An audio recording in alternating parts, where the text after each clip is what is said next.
No, that's refreshing to hear.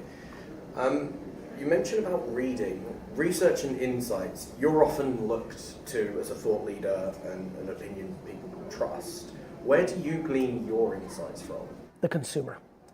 I think what's wild about how I do it, and this probably has to do with some underlining dyslexia and how I learned and why I was such a bad student, all of what I talk about is based on listening to actual human beings in real life at the airport and the store, at conferences like this, not for their observations of how they actually are interacting.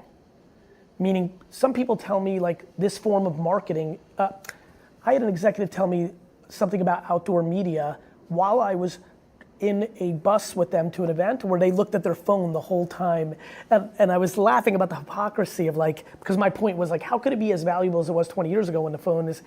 So I watch people like crazy. I've always done that my whole life. I grew up at my dad's small liquor store.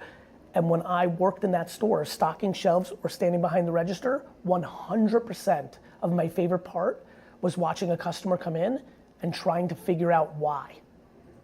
It was in me.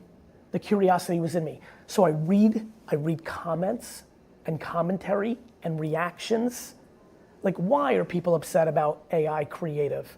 From an ideology of like, this is not right because the creator of this form of style is upset about, like, I try to, why? And so I got very fortunate. I used to do it in real life, but that was not so scalable.